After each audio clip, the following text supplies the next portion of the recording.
வணக்கம் கைஸ், இது உங்க டாக்டர் தமிழ் சேனல். நான் உங்க டாக்டர் இந்த வீடியோவில் நம்ம எதை பத்தி வீடியோ பார்க்க போறோம் அப்படின்னு பாத்தீங்கன்னா, நம்ம ஏற்கனவே பார்த்துட்டு இருக்கிற இந்த அக்னி சிறகுகளோட கண்டினியூவேஷன். லாஸ்ட் வீடியோல பாத்தீங்கன்னா, ராமாயணத்தில் இருந்தும் நபிகள் நாயகத்தின் வாழ்க்கையில் இருந்தும் பல சம்பவங்களை கதைகளாக அம்மாவும் பாட்டியும் ராத்திரி படுக்கை நேரத்தில் எங்கள் வீட்டு குழந்தைகளுக்கு சொல்லுவார்கள். அந்த சென்டென்ஸ்ல முடிச்சோம். ஸோ அதுல இருந்து கண்டினியூ பண்ணுவோம். ராமேஸ்வரம் ஆரம்ப பள்ளியில் நான் 5ஆம் வகுப்பு படித்து கொண்டிருந்தேன்.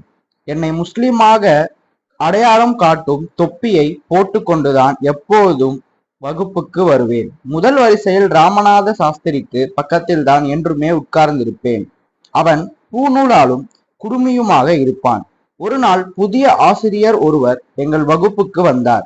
ஒரு இந்து குருக்களின் மகன் பக்கத்தில் முஸ்லிம் பையன் உட்கார்ந்திருப்பதை அவரால் சகித்து கொள்ள முடியவில்லை. அவர் நிர்ணயித்த சமூக அந்தஸ்தின்படி என்னை கடைசி பெஞ்சில் உட்கார சொன்னார். எனக்கும் ராமநாத சாஸ்திரிக்கும் துக்கத்தை அடக்க முடியவில்லை. நான் கடைசி பெஞ்சுக்கு போனதும் அவன் கண்ணீர் விட்டு அழுத காட்சி என் மனதை விட்டு மறையவில்லை. பள்ளிக்கூடம் முடிந்து வீட்டிற்கு போனதும் அப்பாவிடம் இந்த சம்பவத்தை பற்றி சொன்னேன். ராமநாத சாஸ்திரியும் அவன் அப்பாவிடம் சொல்லிவிட்டான். அந்த ஆசிரியரை வரவழைத்த லக்ஷ்மண சாஸ்திரி எங்கள் முன்னிலையில் அவரை கண்டித்தார். கள்ளம் கபடம் தெரியாத பச்சை குழந்தைகள் மனதில் இப்படி சமூக ஏற்றத்தாழ்வு, சமய துவேஷம் என்ற நஞ்சை புகுத்தக்கூடாது என்று எச்சரித்தார். ஒன்று மன்னிப்பு கேட்க வேண்டும், இல்லாவிட்டால் தீவை விட்டு போய்விட வேண்டும் என்று அந்த ஆசிரியரிடம் அவர் கடுமையாக கூறினார். லக்ஷ்மண சாஸ்திரியின் உறுதியான அணுகுமுறையால் அந்த இளம் ஆசிரியர் வருத்தம் தெரிவித்ததோடு மட்டுமல்லாமல் தன்னையே மாற்றிக்கொண்டார். ராமேஸ்வரத்தில் வாழ்ந்த சிறிய சமுதாயமும் தனித்தனி தீவுகளாக பிளவுபட்டு கிடந்தன. ஒவ்வொரு குழுவினரும் தத்தம் நடைமுறையை பழக்க வழக்கங்களில் விடாப்பிடியாக இருந்தனர். ஆனாலும் எனது விஞ்ஞான ஆசிரியர் சிவ சுப்பிரமணிய ஐயர் வித்தியாசமானவர். ஆசாரமான பிராமணராக இருந்தும் புரட்சிகரமான சிந்தனை கொண்டவர். அவரது மனைவியோ பழைய நடைமுறைகளை மாற்றிக்கொள்ள விரும்பாதவர்.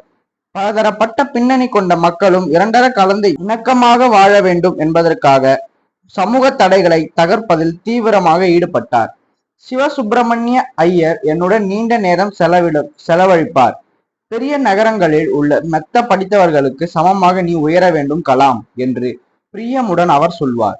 ஒரு நாள் அவர் வீட்டில் சாப்பிடுவதற்கு என்னை அழைத்திருந்தார். அனுஷ்டமான சுத்தபத்தம் நிறைந்த சமையல் அறையில் ஒரு முஸ்லிம் பையனை சாப்பிட வைப்பது என்பது அவரது மனைவி அதிர்ச்சி அடைய செய்தது. எனக்கு உணவு பரிமாற அந்த அம்மையார் மறுத்துவிட்டார். சிவசுப்பிரமணிய ஐயர் எதுவுமே நடக்காது போல சாதாரணமாக இருந்தார். மனைவியிடம் கோபப்படவும் இல்லை. தமது கையால் அவரே எனக்கு உணவு பரிமாறினார். என் பக்கத்தில் உட்கார்ந்து கொண்டு அவரும் சாப்பிட்டார். அவரது மனைவி சமையலறை கதவுக்கு பின்னால் நின்று கொண்டு எங்களை கவனித்துக் கொண்டு இருந்தார்.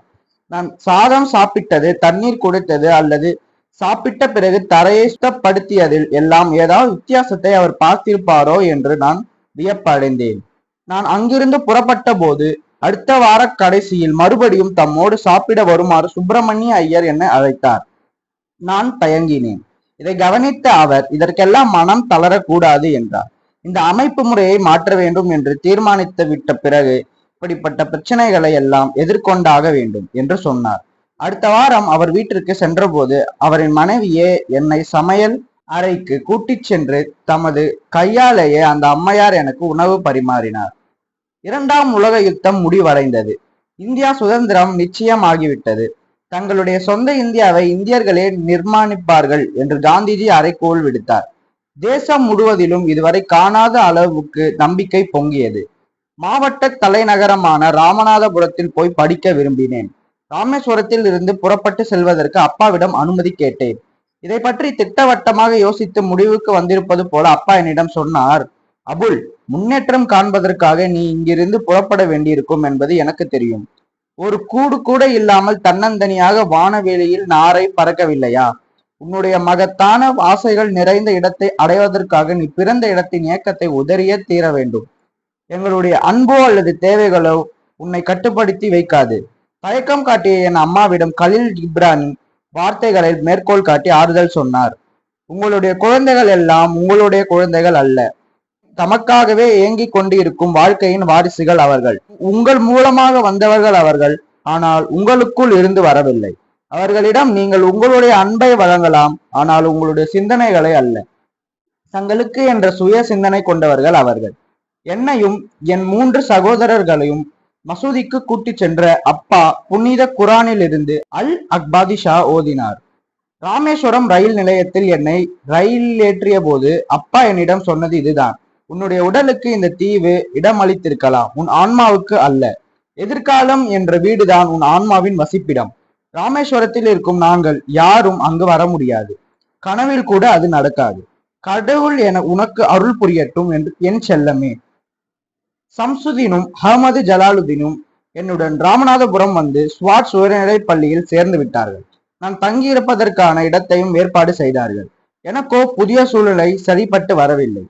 சுமார் 50,000 மக்கள் தொகை கொண்ட செழிப்பான நகரமாக விளங்கிய ராமநாதபுரத்தில் வேற்றுமை மனப்பான்மை நிலவியது. ராமேஸ்வரத்தின் நல்லிணக்கத்தையும் நல்லுறவையும் அங்கு காண முடியவில்லை. வீட்டு நினைப்பில் ஏங்கினேன். வாய்ப்பு கிடைக்கும் போதெல்லாம் ராமேஸ்வரம் புறப்பட்டு விடுவேன். ராமநாதபுரத்தில் அருமையான கல்வி வாய்ப்புகள் நிறைந்திருந்தாலும் அதையெல்லாம் விட என் அம்மாவின் கைவனத்தில் தயாராகும் போலி மீது எனக்கு அதிக நாட்டம் இருந்தது. விதவிதமாக ஒரு டஜன் ரகங்களில் அம்மா போலி செய்வார்கள். கைமணம் கமகமக்கும் ஒவ்வொரு ராகமும் ஒவ்வொரு விதமாக இருக்கும். வீட்டு ஏக்கம் என்னை வாட்டினாலும் புதிய சூழ்நிலைக்கு ஏற்ப என்னை மாற்றிக்கொள்ள வேண்டும் என்று திட்டவட்டமாக முடிவு செய்தேன். மூல காரணம் என் அப்பா.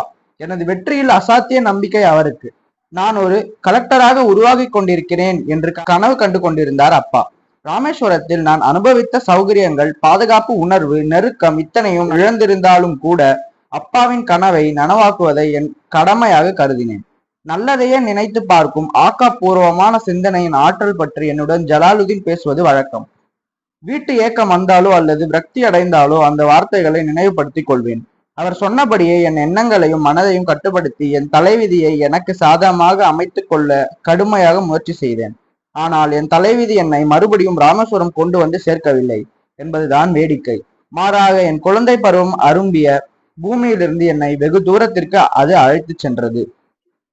இதோட பாத்தீங்கன்னா ஃபர்ஸ்ட் சாப்டர் முனைதல் முடிஞ்சிடுச்சு. ஓகே, அடுத்த வீடியோல இருந்து செகண்ட் சாப்டர் ஆரம்பிக்கலாம். இந்த வீடியோ இன்னும் முடியலங்க, இருக்கு. Highlights of the session.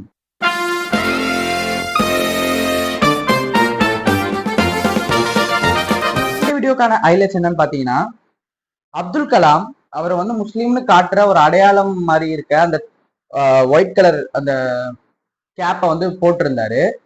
அவர் ஒரு கோயில் குருக்கள் பையனோட பக்கத்துல உக்காந்ததுனால அந்த புது ஆசிரியர் பாத்தீங்கன்னா அவங்களுக்குள்ள வேற்றுமை மனப்பான்மையை விதைச்சிருக்காரு அப்படின்னு சொல்லிட்டு நம்ம லக்ஷ்மண சாஸ்திரி அவருக்கு புரிய வச்சிருப்பாரு. அது முதல் ஒரு பாயிண்ட்.